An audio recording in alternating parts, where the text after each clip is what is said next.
کیا ہوا اگر وہی تمہارا نصیب ہو جس پر تم ہمت ہار بیٹھے ہو؟ صبر سے گزار کر اللہ پھر تمہارے یقین کا بھی امتحان لیتا ہے۔ وہ تمہیں سزا نہیں دیتا بلکہ تمہیں اپنے پاس لانے کے لیے آزماتا ہے۔ تم یہ کیوں نہیں سوچتے کہ دینے والا مقدر اور تمہارے وسوسوں سے بہت بڑا ہے؟ کیا ہوا اگر اللہ نے مقدر کا وہ حصہ نامکمل اس لیے رکھا ہو کہ تم اس خالی جگہ کو اپنی دعاؤں سے اپنی چاہت سے مکمل کر لو؟ دعاؤں کا مسلسل تمہارے لبوں کی تسبیح بن جانا اللہ کی طرف سے تمہارے لیے قبولیت کا ایک اشارہ ہے، اور دعائیں مانگتے رہو، اسے اپنے بندے کے اٹھے ہوئے ہاتھوں کی لاج رکھنا آتا ہے۔ خزاں میں ایک ایک کر کے اپنے تمام پتے کھو دیتا ہے وہ درخت، مگر بہار کی امید کبھی نہیں چھوڑتا۔ تم بھی رب العالمین کی رحمت کی امید نہیں چھوڑنا کہ بہار سے لطف اندوز وہی ہوتے ہیں جنہوں نے خزاں کی شدت محسوس کی ہو۔ جب تمہارا دل گھبرا جائے، جب تم بہت زیادہ پریشان ہو جاؤ، جب کہیں سے بھی تمہیں امید نہ مل رہی ہو، جب ہر کسی سے تمہیں تکلیف بس مل رہی ہو، تمہارا دل بے چین ہو رہا ہو، اس وقت علم نشرہ پڑھ لیا کرو۔ بے شک مشکل کے ساتھ آسانی ہے۔ جو رب ایک ماہ صبر کرنے پر انعام عید کی خوشی سے نوازتا ہے تو وہ تمہارا سالوں کیا گیا صبر رائے گاں کیسے جانے دے سکتا ہے؟ وہ تمہارے درد کو محسوس کرتا ہے، وہ جانتا ہے تم کتنی تکلیف میں ہو، اسے پتہ ہے تمہارا ٹوٹنا، تمہارا ٹوٹ کے بکھر جانا۔ تم صبر کی انتہا پر ہونا تو سنو، اس کی مدد بس پہنچنے والی ہے۔ تمہارے یہ بہائے ہوئے آنسو اس نے قبول کر لیے ہیں، تمہارا سجدوں میں اس کو پکارنا اسے پسند آ گیا ہے، وہ بس اب راضی ہو گیا ہے تم سے۔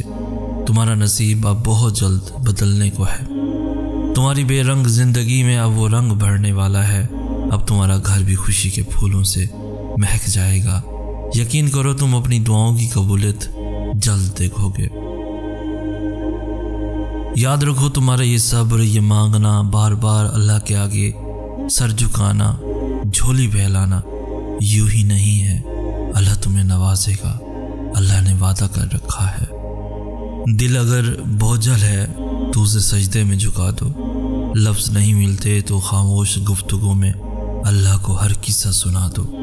جانتے ہو تم اللہ کو بہت محبوب ہو کیونکہ تم نے آزمائش کو ہنس کر گزارا ہے، کیونکہ تم نے صبر کا دامن نہیں چھوڑا، تم نے اپنے یقین کو کمزور نہیں ہونے دیا، کیونکہ تمہیں یقین تھا دعاؤں کی قبولیت کا، اور تمہیں یقین ہے معجزے ہوتے ہیں۔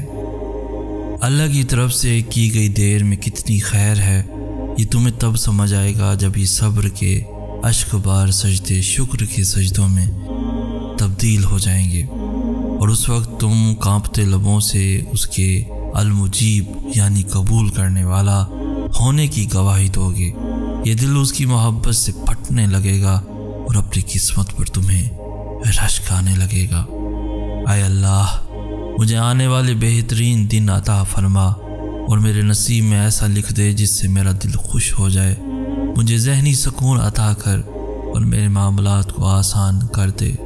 اے اللہ، اپنی محبت کو میرے لیے ہر چیز کی محبت سے بڑھا دے، مجھ میں اتنا خوف ہر چیز کے خوف سے زیادہ کر دے، دنیا کی ہر طلب پر اپنی ملاقات کا شوق غالب کر دے، اور جب تو دنیا والوں کو ان کی دنیا سے ٹھنڈک دے تو میری آنکھوں کی ٹھنڈک اپنی عبادت میں رکھ دے۔ آمین یا رب العالمین۔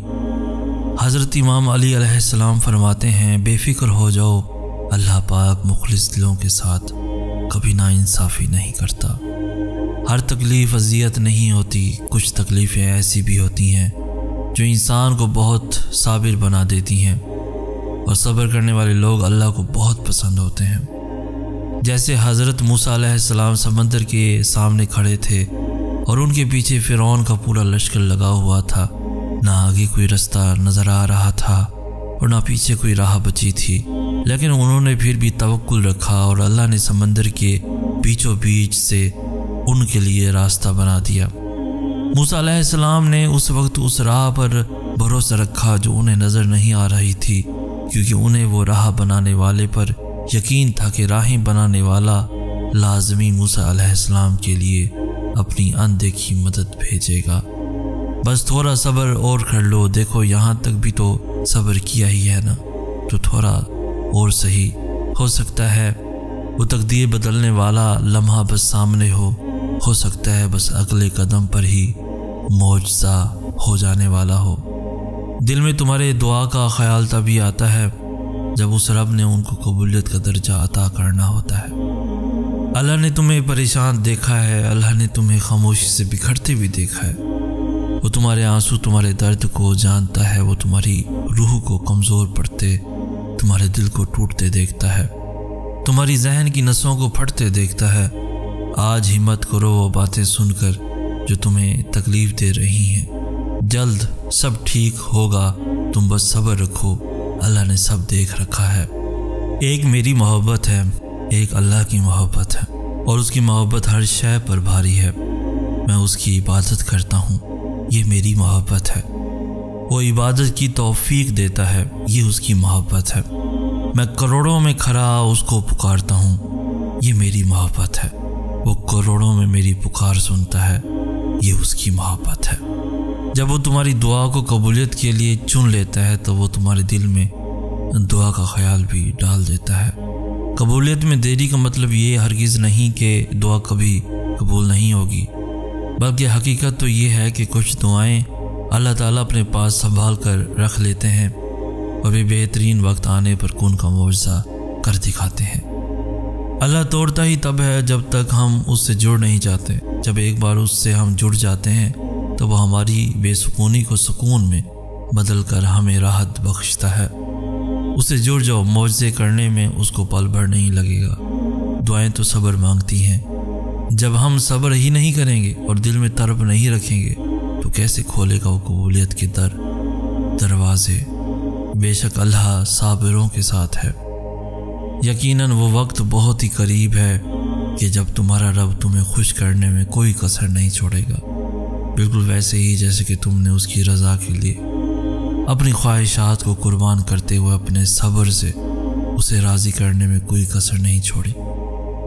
تمہاری دعائیں سنی جا چکی ہیں، تمہارے صبر کا صلہ لکھا جا چکا ہے۔ اب تمہیں تمہارے یقین کے معجزے دکھائے جائیں گے تاکہ تم جان سکو کہ مخلص دل اختتام میں ہمیشہ جیت جاتا ہے اور تقدیریں اللہ کے ایک اشارے پہ بدل جایا کرتی ہیں۔ دعاؤں سے تقدیر کے رخ موڑ دیے جاتے ہیں۔ تم خالی ہاتھ کبھی نہیں لوٹائے جاتے، بلکہ تمہاری طرف اور تمہارا یقین تمہیں کون کی منزل تک لے کے جاتا ہے، ایسی منزل جہاں صرف معجزے ہوتے ہیں۔ اور تمہارے پھیلے ہوئے ہاتھ اس بات کی گواہی ہوں گے کہ تم رب کائنات کے محتاج ہو، اور میرا رب تو خاموشیوں کو بھی جانتا ہے۔